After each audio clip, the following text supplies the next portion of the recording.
Boa tarde, gente. Tudo bem?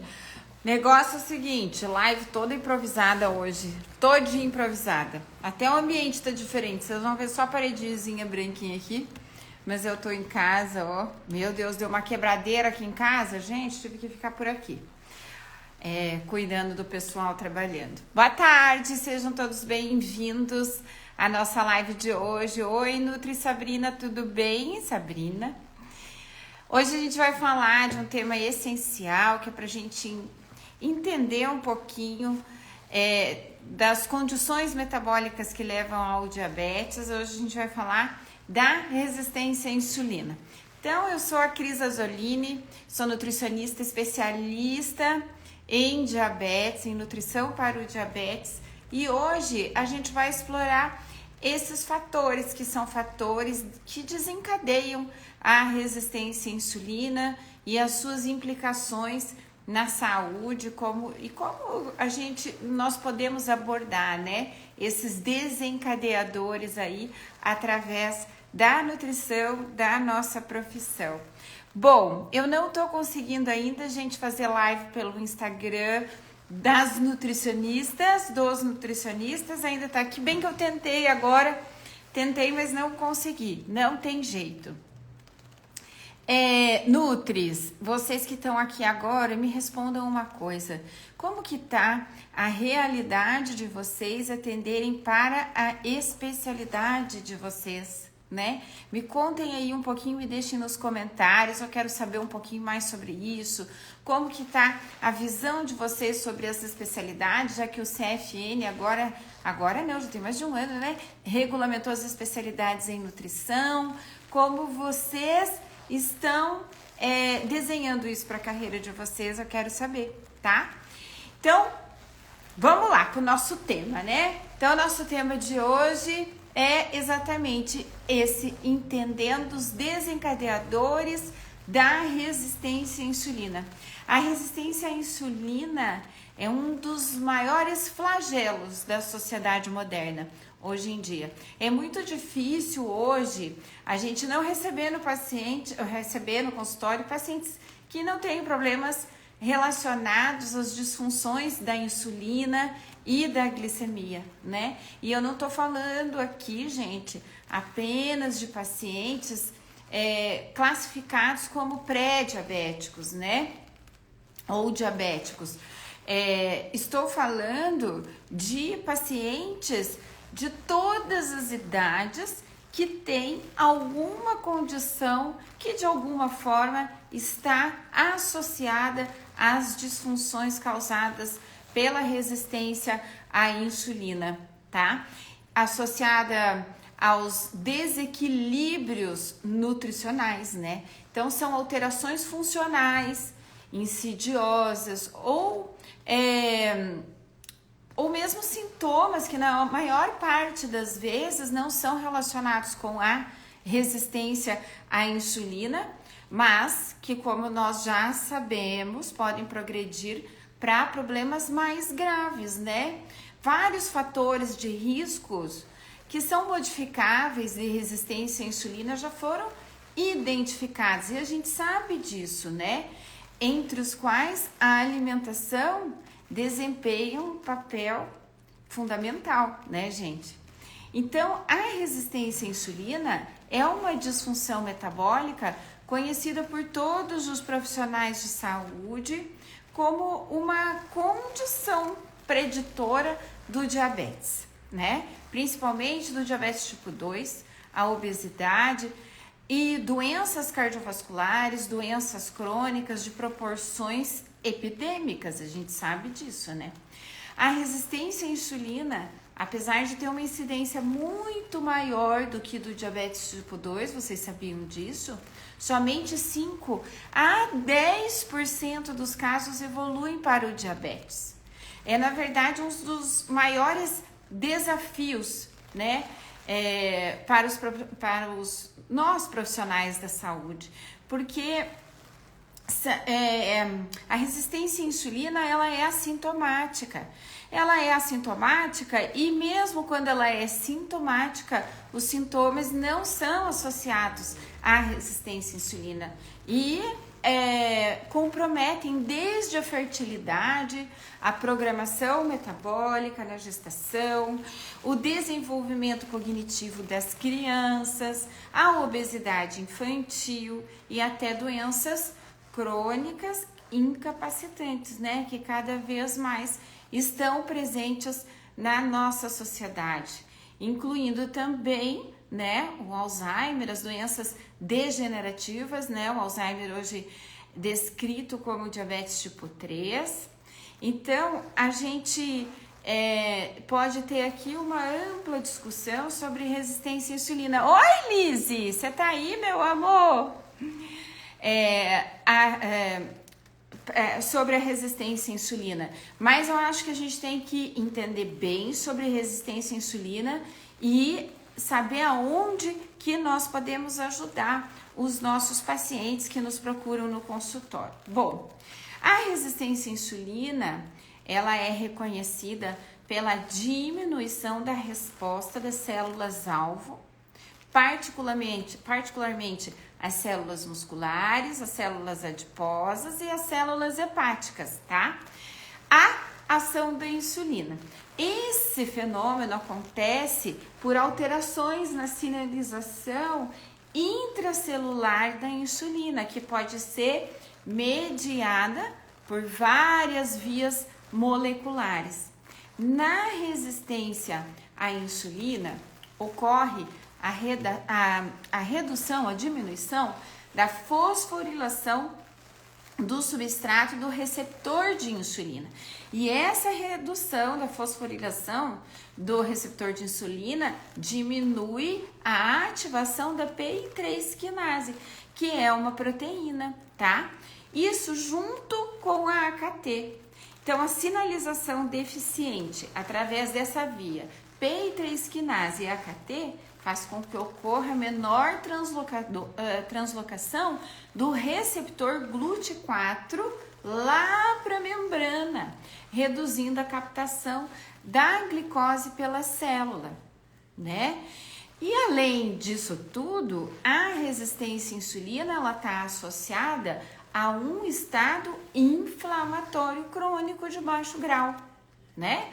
A gente sabe de todas as ações das citocinas inflamatórias, né, na resistência à insulina, que tudo isso é caracterizado justamente por isso, pela ação do TNF-alfa, da interleucina 6, que vão interferir na sinalização da insulina lá naquela fase celular. Isso está relacionado à composição lipídica da membrana, ao estresse oxidativo, ao acúmulo de lipídios intracelulares que prejudicam a sinalização adequada da insulina lá dentro da célula. Em resposta à resistência à insulina, o que o pâncreas faz, né? O pâncreas tenta compensar, aumentando a produção de insulina, tá? Então, esse aumento que a gente vê quando a gente pede o exame de insulina basal, aliás, ontem eu estava falando para as minhas alunas, a insulina basal, quando a gente pede esse exame, ele é exclusivamente para o cálculo do Roma-IR, que vai nos mostrar se esse paciente tem ou não resistência à insulina. Porém, a insulina basal pode aumentar por outros fatores também, então tem que cuidar para não existir uma confusão. Por isso que é importante estar com o paciente na frente e fazer a anamnese, tá? O que acontece? A insulina basal hoje pode estar aumentada até pelo próprio uso dos análogos de GLP-1, que são as canetas, né? Usadas para o tipo 2 e hoje liberadas no Brasil para o tratamento da obesidade. Então, a gente sabe que esses pacientes que usam semaglutida, e vocês podem até perceber pelo acompanhamento do exame laboratorial, que esses pacientes, antes de usar a semaglutida, eles tinham uma insulina basal até mais baixa. A hora que começam a usar, ela sobe. E a insulina basal sobe quando usam um análogo de GLP-1, porque o análogo de GLP-1 está trabalhando em resposta ao consumo do carboidrato. Independente desse carboidrato ser um carboidrato... como eu vou colocar para vocês, um carboidrato muito saudável, muito natural, um carboidrato complexo, integral. O nosso pâncreas, o GLP-1, ele fisiologicamente, ele já aumenta a secreção da insulina. Nós temos análogo GLP-1 produzido, nós temos o GLP-1 produzido pelas nossas células intestinais. Ele por si só, ao estímulo da ingestão do carboidrato, secreta mais insulina. Então, os análogos de GLP-1 estão prolongando esse efeito, que é normal, né? O medicamento foi feito para ser de uso semanal, por exemplo. Então, ele, no momento que o paciente ingere o carboidrato, vai ter uma secreção maior de insulina, e por isso que a insulina basal estará alterada em pacientes que estão usando os análogos de GLP-1. Então, cuidem, tá, gente? Para vocês não pegarem um exame de insulina basal e falarem assim, nossa, o paciente piorou da resistência à insulina. Não, às vezes é um efeito do medicamento que está usando, certo?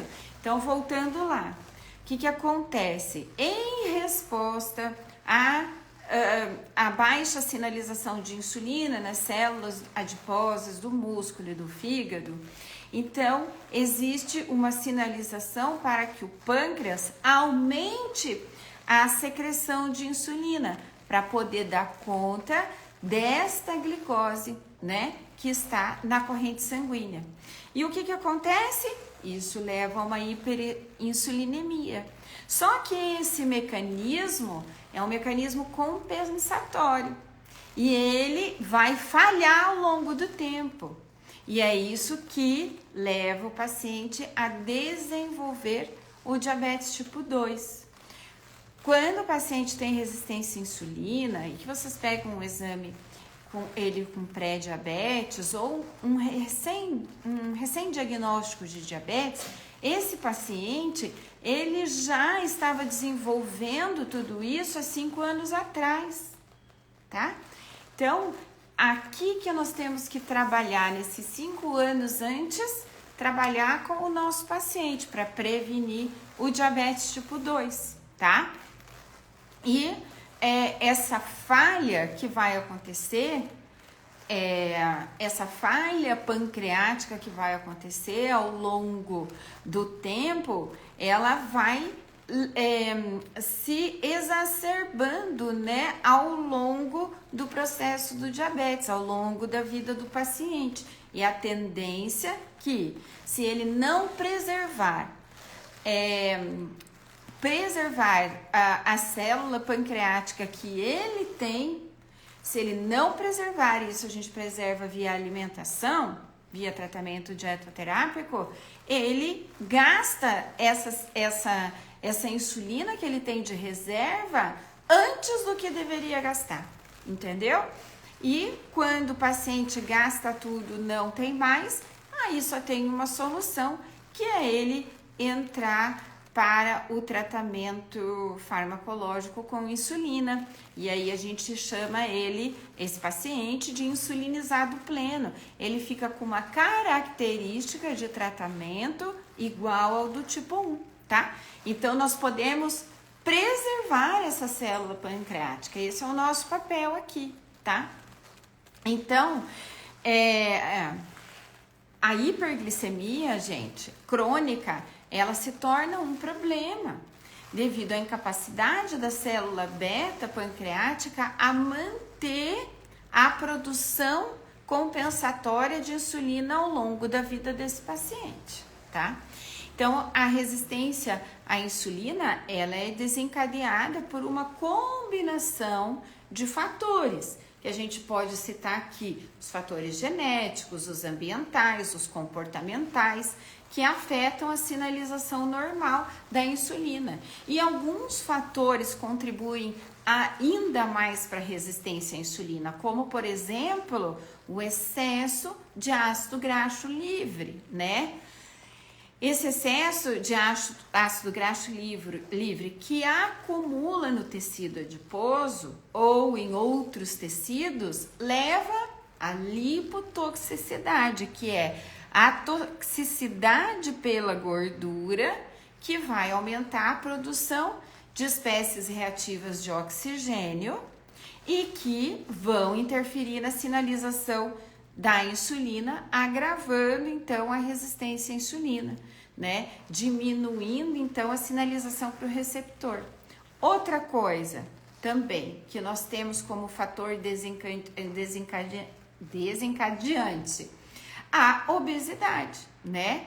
A obesidade, o aumento do tecido adiposo, especialmente esse acúmulo visceral, que vocês já sabem, está muito bem descrito, que está associado à resistência à insulina.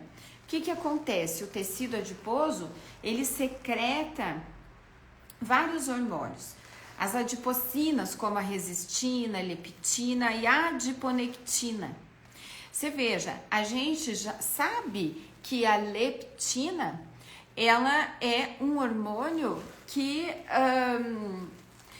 sinaliza saciedade, mas o paciente com obesidade, ele tem bastante leptina, porque isso é secretado pelas células adiposas.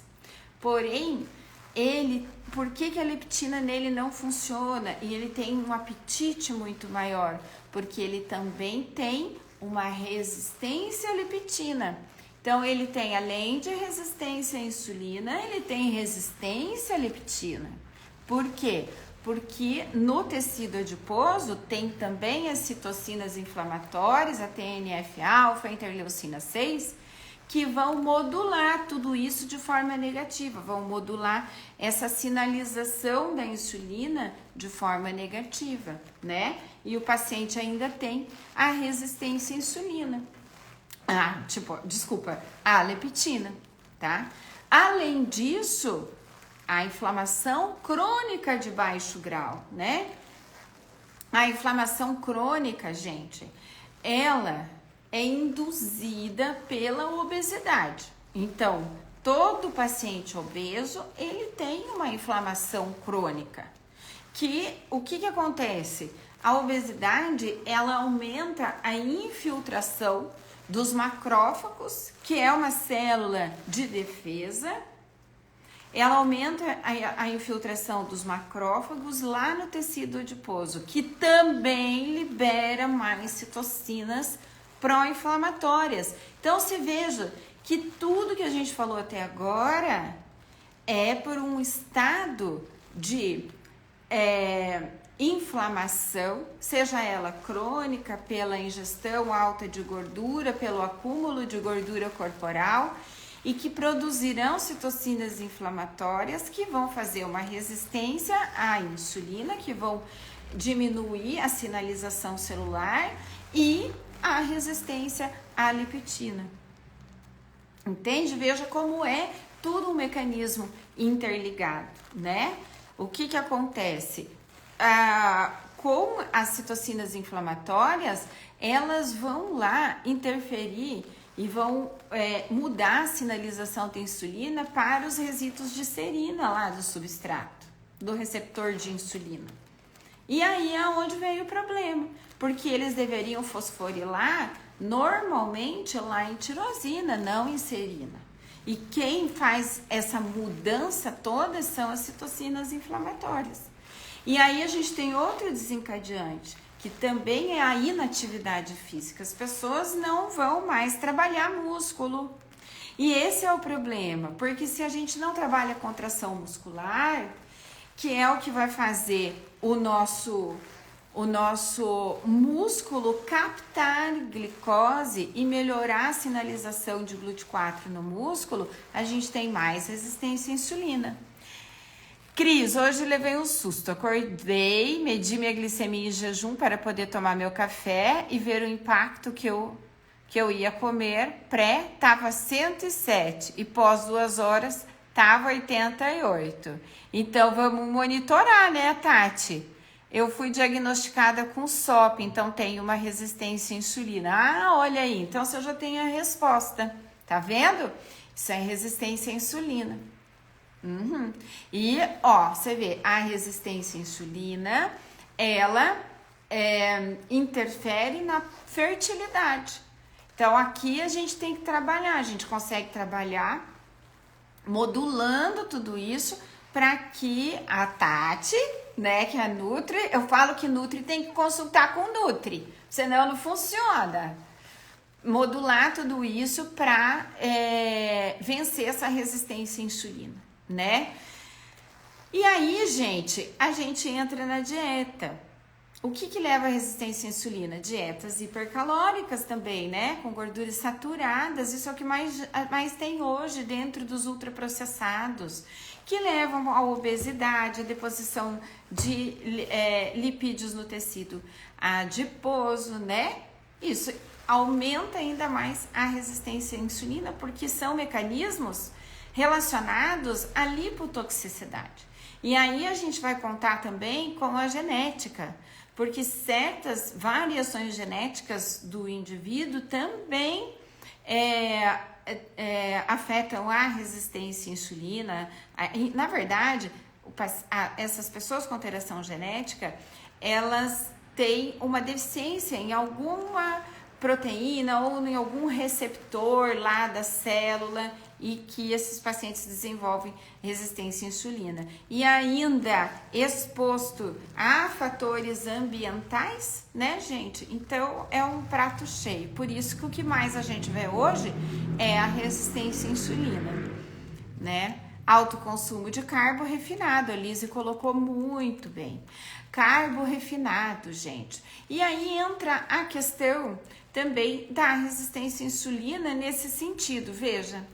Quanto mais carboidrato refinado a pessoa come, mais aumenta a secreção de insulina, porque é preciso dar conta dessa glicose, né, dessa conversão. A partir do momento que o carboidrato, a gente deu a primeira mordida, a amilase já está convertendo esse carboidrato em glicose, né? Isso termina depois, estômago, intestino e daí é absorvido. E a insulina, ela tem uma resposta imediata a isso. E um dos hormônios que vão mediar tudo isso para a secreção de insulina é o GLP-1. E aí, aumenta cada vez mais a secreção de insulina. E eu digo o seguinte para os pacientes, o que acontece? Quando a gente tem uma quantidade de glicose, a nossa célula tem uma capacidade de armazenamento dessa glicose para entrar lá no ciclo de Krebs e formar os ATPs. Beleza, para o ciclo de Krebs rodar, vai dar as voltas que ele tem que dar. A gente tem uma capacidade de armazenamento para isso, certo? Quando a célula está cheia, ela não precisa mais dessa glicose. E essa glicose que vem desse excesso do carboidrato refinado, ela tem que ter um destino. E esse destino é o armazenamento como gordura corporal. Porque o nosso corpo ele é muito inteligente, né? Fisiologicamente, ele foi criado para resolver todo esse sistema. Ele é integrado, então vai virar gordura. O corpo vai trabalhar tentando fazer uma homeostase bioquímica em relação a isso, mas às custas de muito sofrimento. Eu falo para o paciente, você não se enxerga por dentro, né? Você só se vê por fora no espelho. Por dentro você não se enxerga. E o teu corpo está sofrendo. Por isso que você não tem sintomas, porque o corpo está tentando dar um jeito nessa sobra. Tá virando gordura, mas vai cobrar caro mais tarde. Não tem jeito, gente, né? Por isso que as pessoas vão adoecendo. Então é isso. A gente tem que ter esse olhar todo integrado para tudo isso, né? Não é especificamente uma coisa ou outra que está causando a resistência à insulina, né? São inúmeras coisas e a gente tem que olhar para tudo, né? Eu falo que a gente é um carro.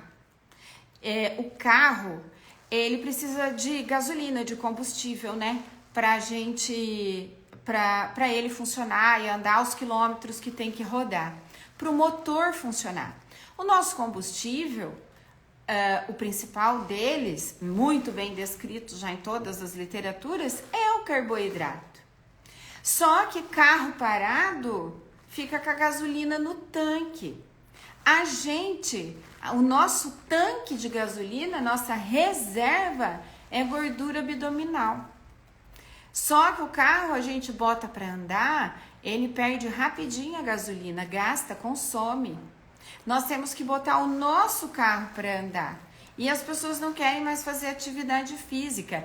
Além de que botar boa qualidade de gasolina, de combustível para dentro. E também ninguém quer mais fazer isso. As pessoas querem desempacotar, né? Então aqui a gente tem uma responsabilidade muito grande de ensinar o natural. Eu acho que esse é o grande papel da nutrição.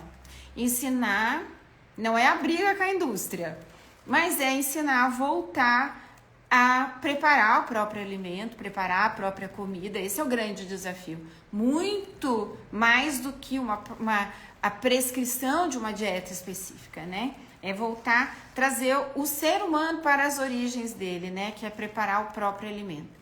Além disso tudo, né, gente, o que desencadeia a resistência à insulina é o estresse oxidativo, né?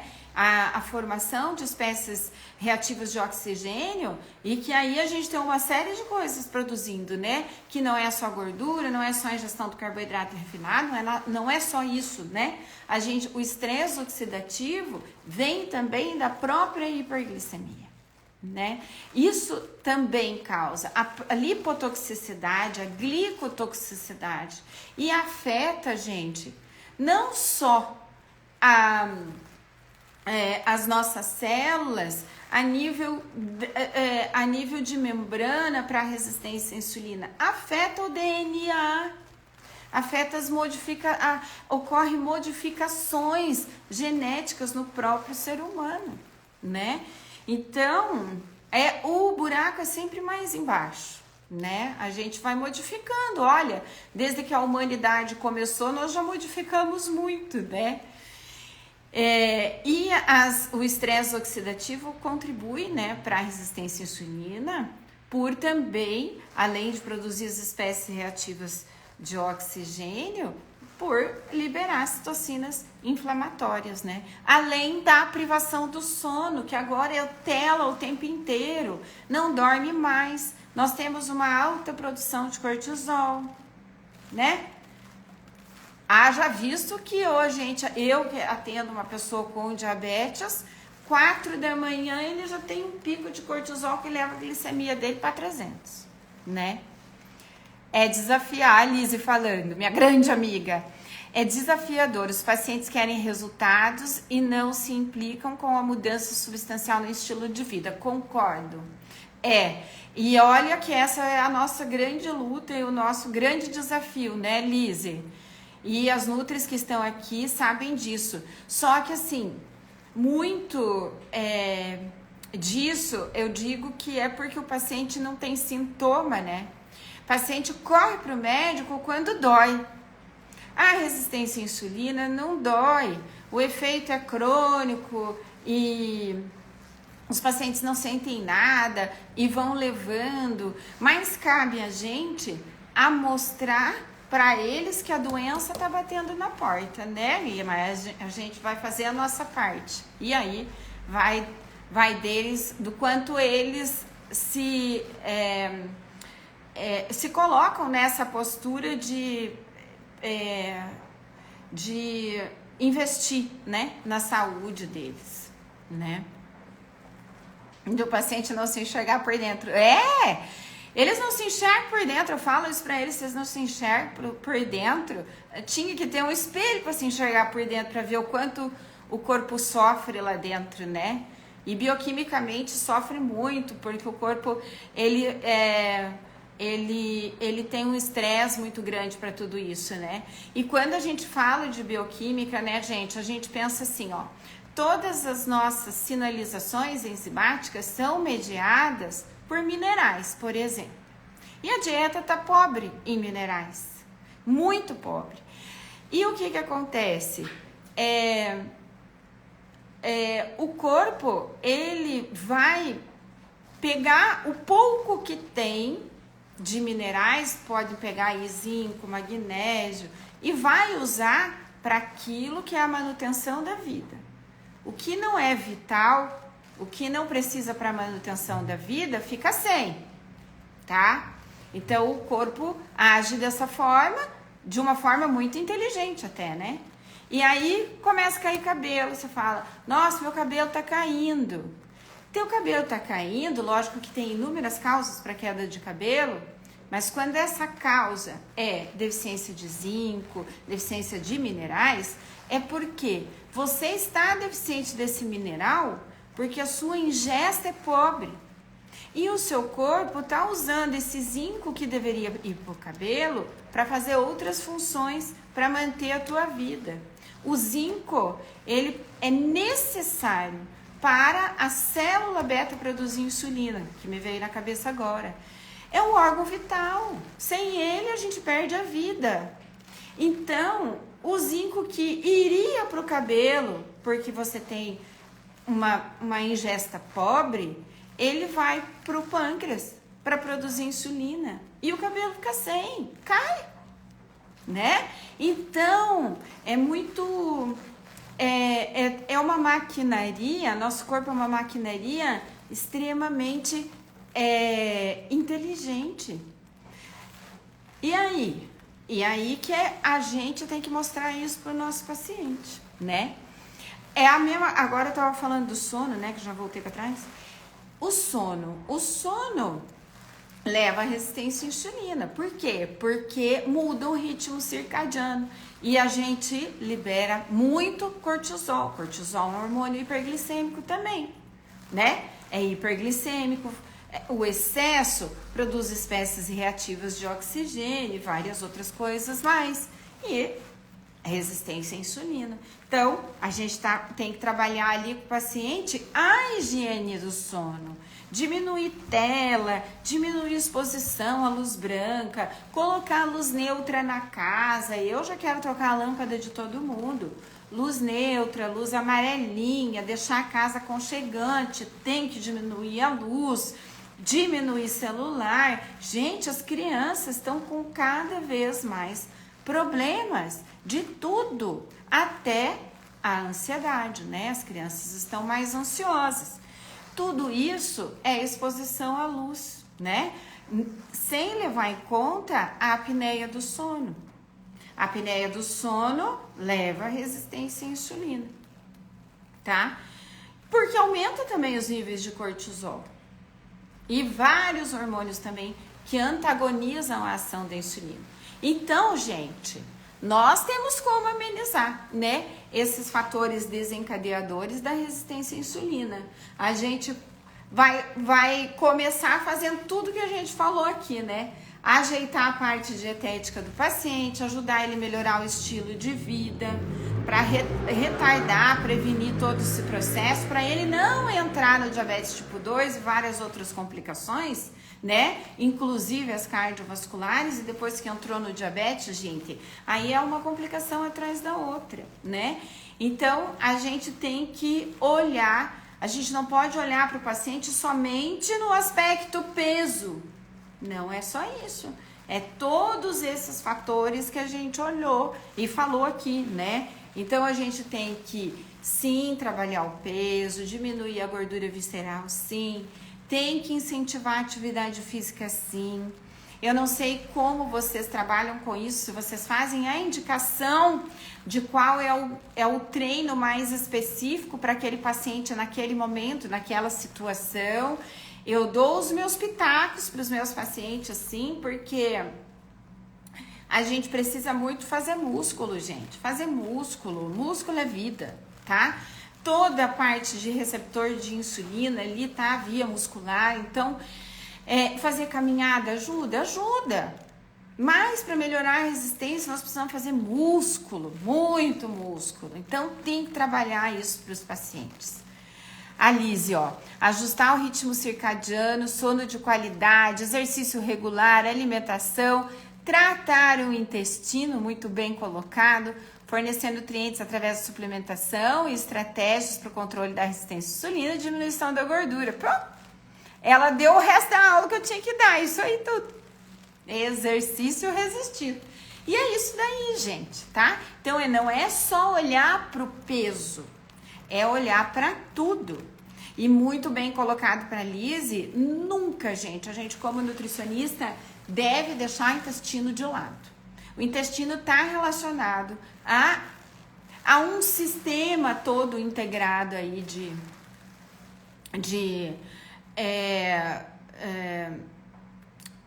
de compensação, né? Acho que eu vou falar isso, né? E homeostase. A gente não pode deixar o intestino de lado. Tem que trabalhar intestino. Mas trabalhar intestino não é só sair dando probiótico para paciente, viu, gente? A gente tem que diminuir esses fatores que mudam a microbiota intestinal, porque não adianta dar probiótico e o paciente ter uma dieta horrorosa, né? Come um monte de farinha e açúcar e um monte de gordura. E aí, coitadinho, né? Gasta dinheiro à toa lá na farmácia e não muda a alimentação. Então, tem que mudar, né? Então, a gente tem muita coisa para fazer. E comece pela dieta e aí passei por tudo isso que a Lise falou, controle carboidrato, vale a pena sim trabalhar uma dieta mais low carb para esses pacientes, de baixa carga glicêmica, baixo índice glicêmico, né, pra gente deixar esses menos picos, né, variabilidade glicêmica. Tá? A gente tem que lembrar dessa palavra, menos variabilidade glicêmica, menos picos e vales, né? Prescrição de fibras, sim, especialmente as solúveis, até para a gente já começar modulando essa microbiota intestinal e diminuir a absorção da glicose, né, da gordura, para melhorar as fibras, já está mais do que descrito isso, melhoram a sensibilidade da insulina. Gorduras monoinsaturadas, e eu nem vou falar para vocês, porque vocês já sabem melhor do que eu quais são. Trabalho em ômegas, isso é importantíssimo, né? E, obviamente, diminuir a ingestão de gorduras saturadas, que estão relacionadas à resistência à insulina, né? Além da perda de peso, porque, gente, já está descrito na literatura que se o paciente perder de 5 a 10% do peso dele, já melhora muito, né? Melhora a sensibilidade da insulina. E olhar para o perfil do paciente. Às vezes, sim, você tem que dar pequenas refeições para ele, tem que olhar para o paciente, tá, gente? Porque o paciente, às vezes, tem o perfil de beliscar ao longo do dia. Uma hora eu vou vir aqui falar sobre fome hedônica e fome homeostática. Eu acho que isso é super importante para gente que trabalha com esse aspecto da resistência à insulina, da obesidade, né?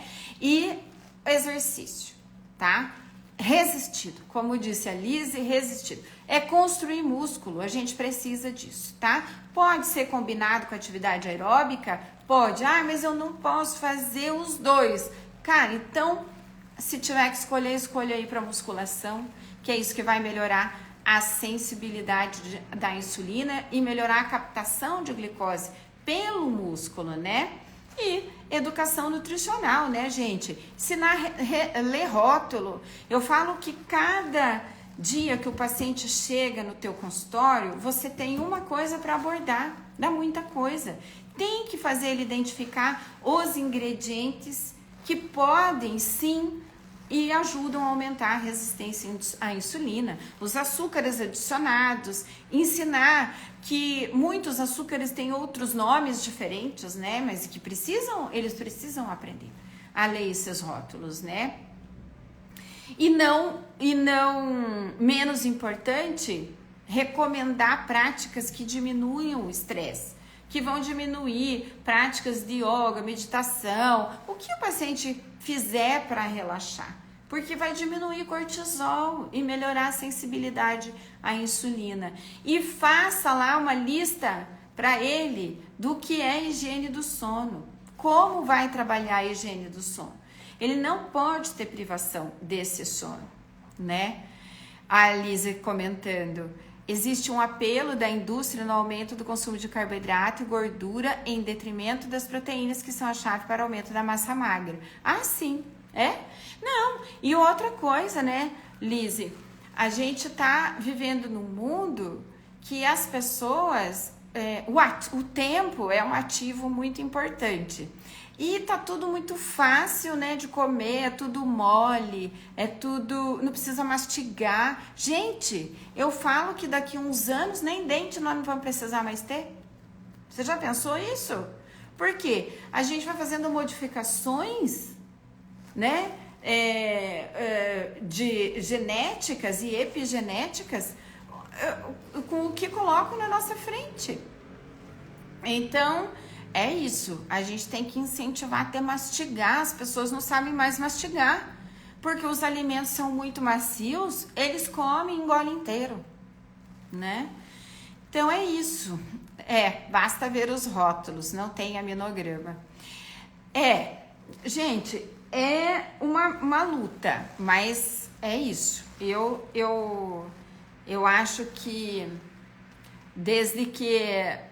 desde que em 1970 a indústria chegou e ela percebeu que a humanidade não iria ter mais tempo, foi a grande oportunidade que ela viu de colocar esse tipo de alimento na prateleira, né? E é isso, falta equilíbrio em tudo.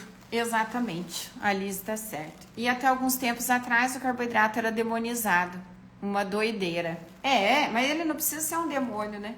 A gente só tem que saber que tipo de carboidrato comer, né? E é isso, minhas amadas. Eu tô feliz de vocês estarem aqui.